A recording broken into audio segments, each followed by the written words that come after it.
ॐ अग्निमीडे पुरोहितं यज्ञस्य देवमृत्युजं होतारं रत्नधातमम्।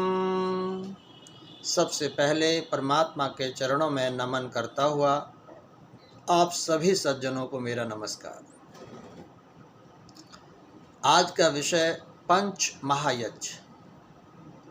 परमपिता परमात्मा का आदेश है कि हम अपने जीवन को सुखी जीवन बनाएं, समृद्धशाली जीवन बनाएं और ऐसा जीवन बनाएं जिस जीवन से औरों को भी प्रेरणा प्राप्त हो सके। परंतु ऐसा जीवन बनाएं कैसे?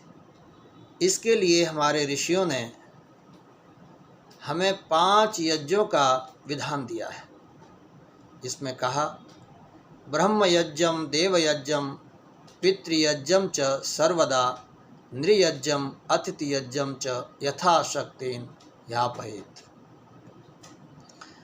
इस वचन में कहा गया है, श्लोक में कहा गया है कि हम अपने जीवन में ब्रह्मयज्ञ को धारण करें। ब्रह्मयज्ञ हमारा आत्मा को शुद्ध और पवित्र बनाता है। इसका संबंध परमात्मा से है। जीवात्मा और परमात्मा का मिलन ब्रह्मयज्ञ कहलाता है। इसका नियम प्रातःकाल उठकर शौच आदि से निवृत्त होकर स्नान करने के पश्चात एकांत देश में कुछ समय संध्या उपासना करें और एकाग्रता के साथ गायत्री मंत्रों का जप करें। इससे हमारा मन पवित्र होगा, आत्मा बलवान होगा और जिसका आत्मा बलवान है, मन शुद्ध है, वो निश्चित ही अपने अंदर से सुख का अनुभव करेगा। और जो व्यक्ति अंदर से स्ट्रांग होता है, मजबूत होता है, वो संसार में आगे बढ़ता हुआ जाता है। तो इसलिए ब्रह्मयज्ञ हमें आत्मिक शक्ति प्रदान करता है। दूसरा यज्ञ देवयज्ञ है। देवयज्ञ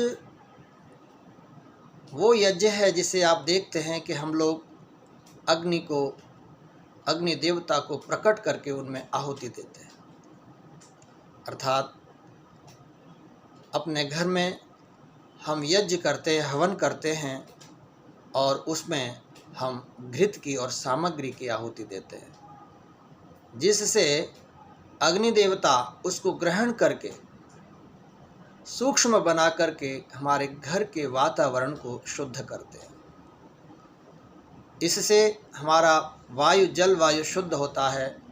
इससे हमें अच्छा स्वास्थ्य प्राप्त होता है। जिसका आत्मा संध्या यानी ब्रह्मयज्ञ से शुद्ध हुआ हो और जिसके घर का वातावरण भौतिक यानी देवयज्ञ से शुद्ध हुआ हो, तो निश्चित ही उस घर में सुख और समृद्धि होगी।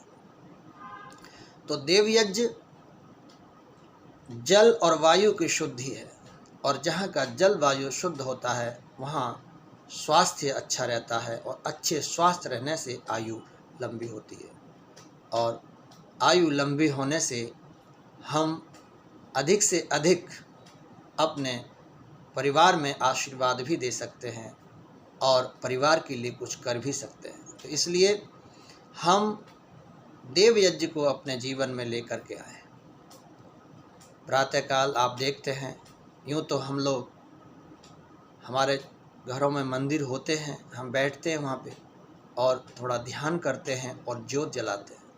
ये ज्योत एक प्रकार का देवयज्ञ ही है, परंतु इसको बड़ा करने के लिए थोड़ा समय निकाल करके यदि हम विस्तृत मंत्रों के साथ इस यज्ञ को करें तो हमारे घर का वातावरण शुद्ध हो जाता है।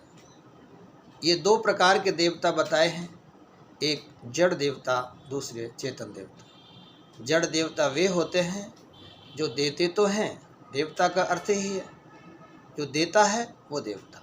तो जल वायु आकाश पृथ्वी आदि अग्नि ये सब हमें ऊर्जा शक्ति प्राण देते हैं, परंतु ये बोलते नहीं हैं, बताते नहीं हैं कुछ।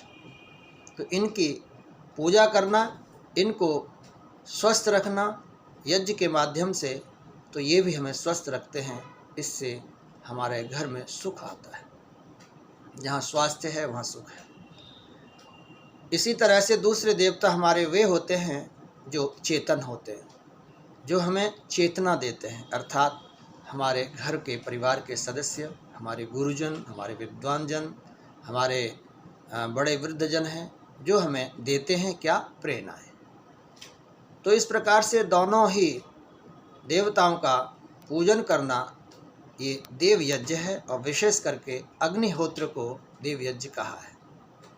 हम अपने घरों में यज्ञ करें। तीसरा यज्ञ होता है पितृयज्ञ। पितृयज्ञ जो हमारे घर में जिन्होंने हमें जन्म दिया, पाला पोसा, बड़ा किया, योग्य बनाया, आज वे हमारे सामने वृद्ध अवस्था को प्राप्त हो गए हैं।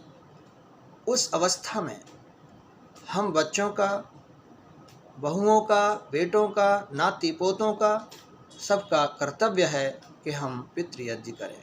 अपने माता पिता को, दादा दादी को, और जो भी आपके हमारे घर में बड़े वृद्धजन हैं, उन सब की सेवा करना, अर्थात हम प्रातःकाल उनसे अभिवादन करते हुए जाएं, चरण स्पर्श करके जाएं, हाल चाल पूछते हुए जाएं। हो सके तो खान पान, जो यदि भोजन है तो वो भी अपने हाथ से परोस करके जाएं। और सायंकाल को जब आएं तब उनका हालचाल पूछें। हो सके तो पैरों को दबाने का प्रयास करें, पैर दबाएं, उनके सेवा करें। इससे उनका मन, आत्मा खुश होकर के हमें आशीर्वाद देगा। और परमात्मा का वास माता पिता के हृदय में होता है। तो इसलिए माता पिता के हृदय को प्रसन्न करने के लिए उनकी सेवा करना पितृयज्ञ कहलाता है। और पितृयज्ञ में बड़ी ताकत होती है। माता पिता ने ही सब कुछ हमें दिया है, ये शरीर भी उनका है। जितना हम उन्नत हुए हैं, इसमें बहुत बड़ा योगदान हमारे माता पिता का है। तो इसलिए कभी भी वो दुखी ना हो, हमेशा प्रसन्न रहें, सुखी रहें। ये पितृयज्ञ है। आगे अतिथि यज्ञ। अतिथि यज्ञ चौथा यज्ञ है। इस यज्ञ में जो हमारे घर में अतिथि आते हैं, आजकल ये परंपरा अब नहीं रही है, कहीं कहीं ऐसा होगा, परंतु अब बहुत कम हो गया है कि हमारे घरों में कोई विद्वान आए। अब ऐसा नहीं होने को कोई दिखता नहीं है। परंतु ऐसा कभी हो कि हमारे घर में हमारा कोई संबंधी हो, कोई हमारा गुरु हो, कोई हमारा पुरोहित हो, यदि हमारे घर में आया है तो हम उसे सम्मान से बिठाएं, आदर सत्कार करें उसका, और उससे कुछ न कुछ उपदेश अवश्य सुनें।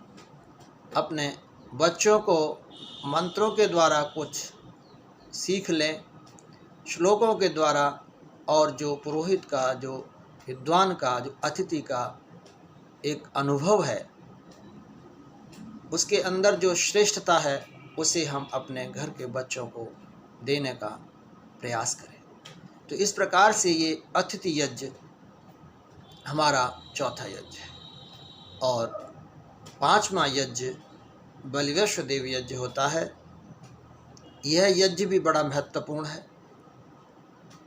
इस यज्ञ में ऋषियों का ऐसा विधान है कि जब हम देव यज्ञ करते हैं, उस समय उस यज्ञ की अग्नि में हम कुछ भात या प्रसाद जो बनाते हैं, वो उसकी आहुति देते हैं। आपने देखा होगा, आज भी गांव में माताएं बहनें जब भोजन बनाती हैं तो सबसे पहली रोटी गाय के लिए होती है। कुछ अन्न निकाल करके, कुछ रोटी का भाग निकाल करके अग्नि को समर्पित किया जाता है चूल्हे में। तो ये बलिवैश्व देव यज्ञ है। इसके पीछे का रहस्य ये है कि हम हिंसावादी नहीं हैं, हम अहिंसावादी हैं। परंतु फिर भी हमारे पैरों से छोटे छोटे जीवों की हत्या हो जाती है। और इसमें तो एक श्लोक भी आता है जिसमें कहा है कि माताएं बहनें चाकी चलाती हैं और जहाँ घड़ा रखा जाता है वहाँ चींटियाँ आ जाती हैं, चाकी चलाते हुए घून पिस जाता है और झाड़ू लगाते हुए चींटियाँ मर जाती हैं, जबकि न चाहते हुए ऐसा होता है। तो इसके प्रायश्चित के लिए बलिवैश्व का विधान ऋषियों ने किया है। और इसके बाद जो भोजन बन जाता है उस भोजन में भी कुछ कुछ भाग निकाल करके जो पक्षी हैं उनको और जो असहाय हैं उनको देना बलिवैश्व देव यज्ञ कहलाता है। तो आप देखिए ये 5 महायज्ञ हैं, अगर ये हमारे जीवन में आए तो हमारा जीवन कितना उदारवादी, कितना अच्छा श्रेष्ठ जीवन बनेगा। तो 5 यज्ञों को हम अपने जीवन में लेकर के आएँ, प्रयास करें। ऐसे एक आज के समय में एक समय नहीं होता, भाग दौड़ का जीवन है। ऐसे जीवन में यदि हम इनको ऐसे समय में यदि इसको लेकर के आते हैं तो आप विश्वास कीजिए कि बहुत बड़ा परिवर्तन हमारे जीवन में अवश्य आएगा। ये सूक्ष्मता से मैंने 5 महायज्ञों का आपके सामने थोड़ा सा वर्णन किया है। विस्तृत चर्चा एक एक यज्ञ की आगे करने का मैं प्रयास करूँगा। धन्यवाद।